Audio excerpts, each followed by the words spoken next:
नमस्कार दोस्तों, स्वागत है आप सबका एक बार फिर से राइस स्मार्ट यूट्यूब चैनल में आर्टिकल प्रोग्राम में। मैं हिमांशु यादव, जहां पर हम लोग बात करेंगे संविधान का आर्टिकल नंबर 243 का क्लॉज नंबर या था। जी हाँ, बहुत ही शानदार आर्टिकल है और इस पर हम लोग चर्चा करेंगे।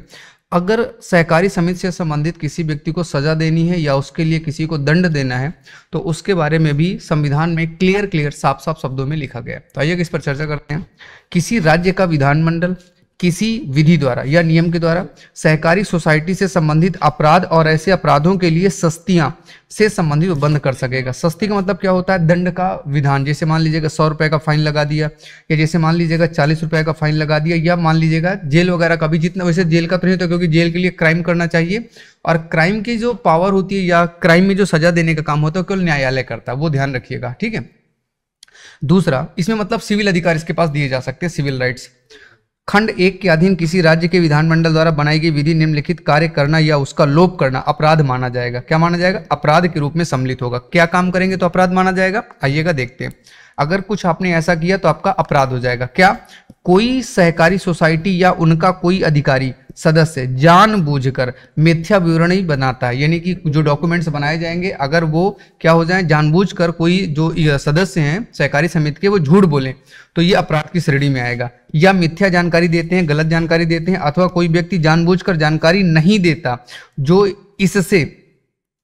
इससे निमित्त राज्य अधिनियम के उपबंध के अधीन प्राधिकृत व्यक्ति द्वारा उससे अपेक्षित की गई। जैसे मान लीजिएगा आपसे ये उपेक्षा कि आप इस बात की जानकारी साफ साफ देंगे और आपने जानकारी छिपा ली या आपको जानकारी मिल गई गुप्त रूप से और आपने उसको शेयर कर दिया। जैसे हमारे यहाँ पे बजट बनता है तो बजट बनाते समय अगर आप बजट बनाने के पहले किसी और को शेयर कर दे तो ये अपराधी की श्रेणी में आएगा और आपको सजा मिलेगी, दंड मिलेगा। इसी बारे में आगे कहा गया कि कोई व्यक्ति जानबूझकर किसी युक्त यानी कि नियमों के तहत कारण के बिना राज्य अधिनियम के उपबंध के अधीन जारी किए गए किसी समन या अध्यापेक्षा अथवा विधिपूर्ण लिखित आदेश की अवज्ञा करता है। मान लीजिएगा कि सरकार के द्वारा कोई नियम बनाया गया युक्त बोले तो रूल्स के हिसाब से कोई गलत करता है, कोई समन उसके खिलाफ जारी होता है, कोई अध्यादेश की उसने उपेक्षा कर दी, नियम की उपेक्षा कर दी, तो भी वह अपराधी की श्रेणी में काउंट होगा, उसे अपराधी माना जाएगा।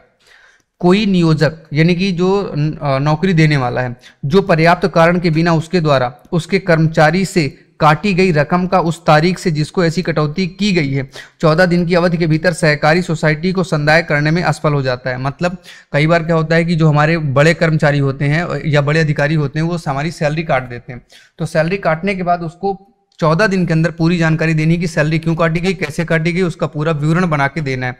अगर नहीं किया तो ये इसमें सजा होगी। अभी तो नियम ये हो गया है कि अगर कोई व्यक्ति मतलब बड़ा अधिकारी अपने से नीचे वाले की सैलरी काटता है या उसको सस्पेंड करता है और बाद में उसका सस्पेंशन कोर्ट के द्वारा कैंसिल हो गया कि नहीं आपने गलत तरीके से सस्पेंड किया था, तो जितने दिन वो सस्पेंड रहा उसकी सैलरी जिस अधिकारी ने उसको सस्पेंड किया उसके अकाउंट से काटकर सैलरी दी जाती है। तो सस्पेंशन वाला काम अभी क्या हो गया है, खत्म हो गया है। पहले क्या होता था, सस्पेंड होने के बाद जब बहाल होते थे तो सरकार के ऊपर केस करते थे और फिर से पूरा वेतन ले लेते थे, तो सरकार को कोई फायदा नहीं मिलता था क्योंकि वेतन तो देना ही पड़ गया। तो इसलिए अब नियम किया गया कोई सस्पेंड करेगा तो अब सस्पेंशन के बाद अगर सब कुछ ठीक रहा तो सैलरी उसे ही फिर देनी पड़ेगी जिसने सस्पेंड किया था। आगे इसमें क्या कहा गया वो समझ लीजिएगा।